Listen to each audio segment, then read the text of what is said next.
अच्युतं केशवं कृष्णदामोदरं रामनारायणं जानकीवल्लभम् अच्युतं केशवं कृष्णदामोदरं रामनारायणं जानकीवल्लभम् कौन कहता है भगवान आते नहीं, कौन कहता है भगवान आते नहीं, सब भक्त प्रहलाद की तरह बुलाते नहीं।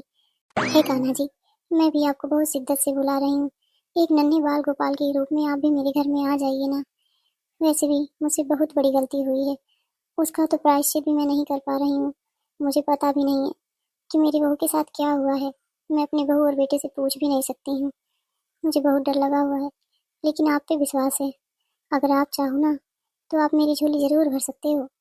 आप मुझे शक्ति दो कि मैं अपनी बहू से फिर से बात कर पाऊँ बेटे से। पता नहीं बेचारी एक्सीडेंट के बाद वो माँ बन पाएगी कि नहीं। मैंने डॉक्टर की बातें सुनी थी, लेकिन मुझे डर लग रहा है उनसे पूछते हुए, कहीं फिर से ना बहू गुस्से में आ जाए। लेकिन मेरा मन भी नहीं मान रहा है, मैं तो बाल गोपाल चाहती हूँ। हे कान्हा जी, आप ही ना मुझे कुछ संकेत दो, मैं अपनी बेटी से पूछूं कि नहीं डॉक्टर ने क्या बताया। माँ जी, आप क्या सोच रही हो? आपके दिमाग में फिर से वही सारी बातें चलने लगी। इसी की वजह से माँ जी इतना बड़ा क्लेश हुआ घर में, और छोटी की ये हालत है। अभी तो कुछ दिन आप भूल ही जाओ, उसके बाद हम लोग देख लेंगे बच्चों के बारे में। आप क्यों परेशान हो? आपकी दो नातिन तो हैं, उनके साथ आप खेला करो, उनके साथ खुश रहो। हाँ बड़ी बहू तो ठीक तो कह रही है, लेकिन मेरा मन मान नहीं रहा है। पता है, एक्सीडेंट के बाद ना डॉक्टर आपस में बात कर रहे थे, और छोटे से भी बता रहे थे कि उसको इंटरनल इंजरी हुई थी, और बहुत सारी बातें जो तू नहीं जानती है। डॉक्टर साहब प्लीज जल्दी आइए, मेरी बहू को चलिए देख लीजिए ना, उसका हालत बहुत खराब है। अरे माँ जी, आप इतना घबरा क्यों रही हैं? आप अपने पेशेंट का वार्ड नंबर बताइए, मैं अभी तुरंत देख लेता हूँ उनको। अगर आप हमारे हॉस्पिटल में आ गई हैं ना, तो आपके पेशेंट को कुछ होने नहीं पाएगा। हम पूरा अपना जी जान लगा देंगे। लेकिन एक बात का ध्यान रखिएगा, आपके साथ कोई हो ना तो आप काउंटर पे भेज दीजिएगा। वो ना बात कर लेंगे पैसों के बारे में। डॉक्टर साहब, अभी तो मेरे साथ कोई नहीं है। मैं अभी ऑटो से अपनी बहू को ला रही हूँ, उसका एक्सीडेंट हो गया था। लेकिन मेरा बेटा अभी आ रहा है तुरंत, और मेरे पति भी। पैसों की फिक्र आप छोड़िए, पहले मेरे पेशेंट को देख लीजिए आप बस। ठीक है माँ जी, आप घबराइए नहीं। चलिए मेरे साथ, बताइए किस वार्ड में है। माँ जी, ये तो क्रिटिकल कंडीशन है। इंजरी बहुत ज़्यादा है आपकी बहू को। हमें ऑपरेशन करना पड़ेगा फ़ौरन। डॉक्टर साहब, मैं आपसे हाथ जोड़ के प्रार्थना करती हूँ, आपको कुछ भी करना पड़े, लेकिन मेरी बहू को कुछ होने मत दीजिएगा। बचा लीजिए बस इसे। ऑपरेशन करिए या कुछ भी करिए, लेकिन बचाइए बस इसे। ठीक है माँ जी, आप काउंटर पे आइए, बात हो जाए पहले, उसके बाद ऑपरेशन करेंगे हम लोग। हाय राम, इसकी क्या दशा हो गई है। मेरी भी मति भ्रष्ट थी, जो मैंने इसे उल्टा सीधा सुनाया। अब मैं क्या करूं? बेटे को जल्दी से फोन लगाती हूँ, जल्दी से जल्दी यहाँ आ जाए। बेटा, हाँ, ये क्या हो गया? चल जल्दी पल्लवी की डॉक्टर से कितनी बात कर। खराब हालत है। रोने से उसे कुछ तो नहीं देखा होगा। नहीं जा रहा बहू का है। ऑपरेशन करवा जल्दी से। हाँ माँ, तुम ठीक कह रही हो। लेट नहीं होना चाहिए। बाबूजी को फिर फोन कर दिया है मैंने। वो पैसों का इंतजाम करके आ ही रहे होंगे। कुछ पैसे मैं ले आया हूँ। और तुम भाभी से बोल दो भैया को भी ला आने के लिए। डॉक्टर हाँ बड़ी साहब, बहू, तो घर हम पहुंच पूरा गई? पैसा काउंटर पे जमा कर अच्छा दे हाँ, रहे बड़े हैं। बेटे को प्लीज़ आप फोन लगाना हमारे जरा। पेशेंट का जल्दी से जल्दी ऑपरेशन कर दीजिए। बचा लीजिए उसे। हाँ भाई, हम आपके पेशेंट का ही रिपोर्ट देख रहे थे। हमने ऑपरेशन की पूरी तैयारी कर ली है। लेकिन बात कुछ ऐसी है कि आपके पेशेंट को बहुत इंटरनल इंजरी हुई है। उनका प्रेगनेंसी भी 3 महीने का ठहरा हुआ था, लेकिन वो पूरा डैमेज हो गया है। अब प्रॉब्लम ये है कि हो सकता है हमें यूट्रस भी निकालना पड़े। तो आप अभी से कंफर्म कर दीजिए, आपको कोई प्रॉब्लम है इससे? डॉक्टर साहब, ये क्या कह रहे हो आप? हाँ बहू, क्या वो बोल फिर देना कभी ना, मां नहीं बन पैसे पाएगी? लेके आएगा जितना हो पाएगा उतना। हाँ देखिए, कंडीशन तो कुछ वही बता रही है। अब ऑपरेशन में ही पता चलेगा कि यूट्रस में कितना इंजरी है। अगर ज़्यादा नहीं होगी तो हम लोग कोशिश करेंगे मेडिसिन से सही करने की। और अगर ज़्यादा प्रॉब्लम हुई तो हमें निकालना पड़ेगा। बस आप एक सिग्नेचर कर दीजिए यहाँ, उसके बाद ही हम ऑपरेशन शुरू कर पाएंगे। डॉक्टर साहब, अभी तो हमारा एक भी बच्चा नहीं था। मैं तो बच्चे के लिए कितना परेशान था, लेकिन मेरी बीवी ही नहीं चाहती थी। और ये प्रेगनेंसी, ये सब क्या हो गया? देखिए, हम आपकी प्रॉब्लम समझ रहे हैं। हम लोग पूरी कोशिश करेंगे कि ऐसा ना करना पड़े। लेकिन अब सिचुएशन अगर ऐसी हुई तो फिर देख लेंगे, दूसरा ऑप्शन रहेगा। आप परेशान मत होइए, रोइए नहीं, सिग्नेचर करिए बस। हमें जल्दी से जल्दी ऑपरेशन करना होगा। हे ठीक है, कान्हा जी, अब मैंने आप क्या लोग आराम से गलती की थी बैठिए। हम जिसकी सजा ऑपरेशन आप के मुझे बाद दे ही रहे बता हो? पाएंगे कंडीशन प्लीज, क्या है। मेरी बहू को ऐसा कुछ ना हो। माँ को ही सच्चाई नहीं बताता हूँ, नहीं तो और भी परेशान हो जाएंगी। वैसे भी बच्चे को लेके ही इतना कलेश हुआ था घर में। जब पल्लवी घर से निकली थी गुस्से में, उसका एक्सीडेंट हुआ। अगर माँ को पता चलेगा तो हो सकता है ये भी परेशान ही हो। पल्लवी, अब तुम्हारी तबीयत कैसी है? तुम्हें कैसा महसूस हो रहा है? ठीक ही है। छोटी बहू, तुम मुझे माफ कर दो।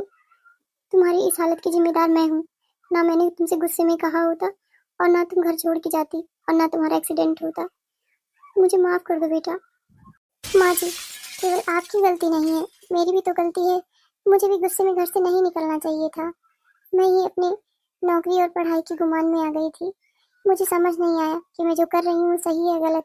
लेकिन देखो, भगवान सबको दिखा ही देता है। उसकी गलतियों की सजा उसे जरूर देता है।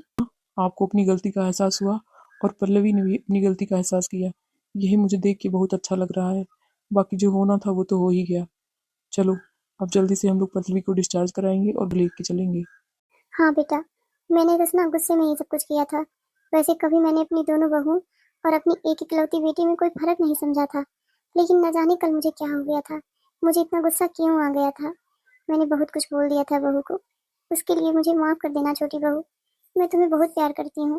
लेकिन बस एक ही कमी मुझे एहसास होती थी, जिसकी वजह से मैंने तुमसे इतनी बातें बोल दी थी। लेकिन खैर छोड़ो, जो होना था हो गया। तुम्हें बहुत कष्ट दिया भगवान ने। काश ये सारा कष्ट मुझे मिल जाता। मेरे बच्चे कभी दुखी ना हो, मैं यही चाहती हूँ हमेशा। लेकिन चलो, अब जो होना था वो तो हो गया। अब खुशी खुशी घर चलो तुम। पल्लवी, तुम थोड़ी देर आराम करो।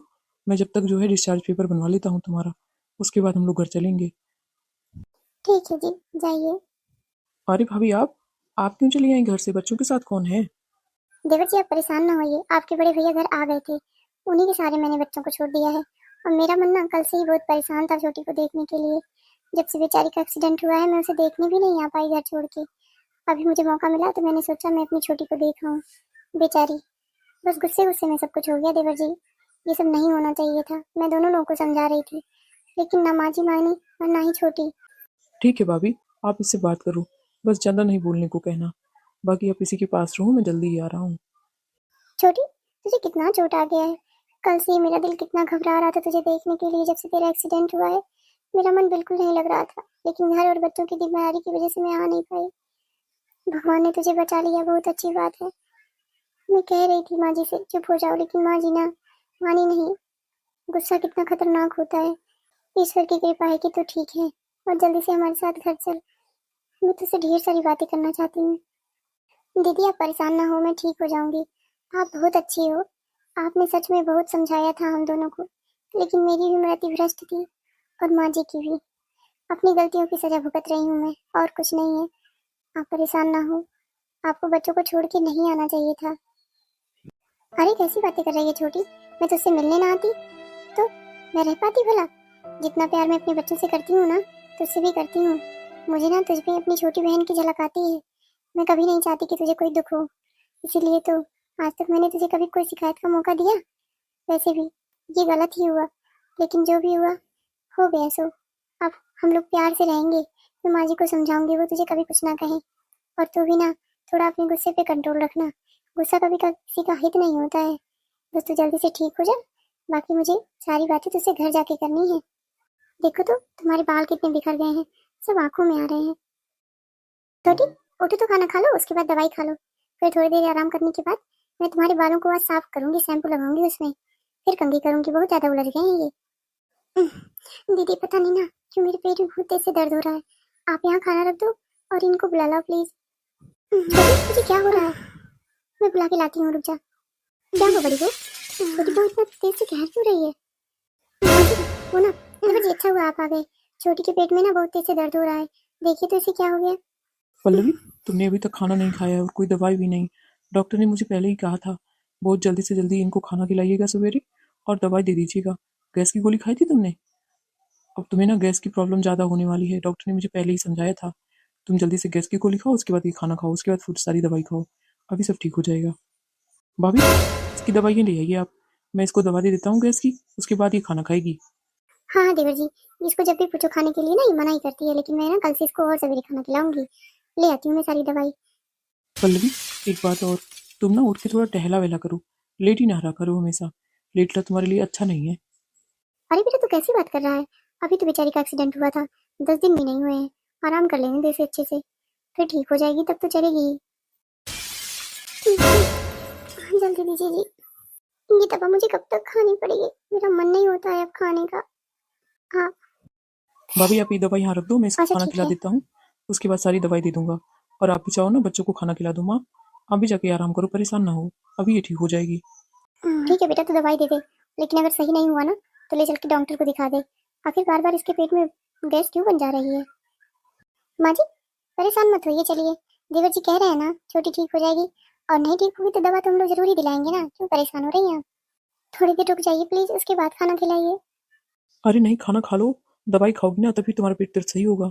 हे कान्हा जी, आपको मेरी कोटि कोटि प्रणाम। आप सब पर अपनी कृपा बनाए रखना, और साथ साथ मेरी छोटी पर भी, उसके साथ कुछ भी गलत ना हो। माँ जी आप केवल कान्हा जी पे भरोसा रखो, और बाकी किसी पे नहीं। बस ये भरेंगे आपकी गोदी और सुनेंगे हम सबकी। माँ जी आप फिर से परेशान मत होना, और कोई ऐसी बात मत करना छोटी और छोटे देवर जी से जिससे उनके दिल में ठेस पहुंचे। बस भरोसा रखो कान्हा जी पे, सब अच्छा ही होगा। जल्दी से जल्दी हमारी छोटी ठीक हो जाएगी, और आपकी सारी मनोकामना पूरी भी होगी।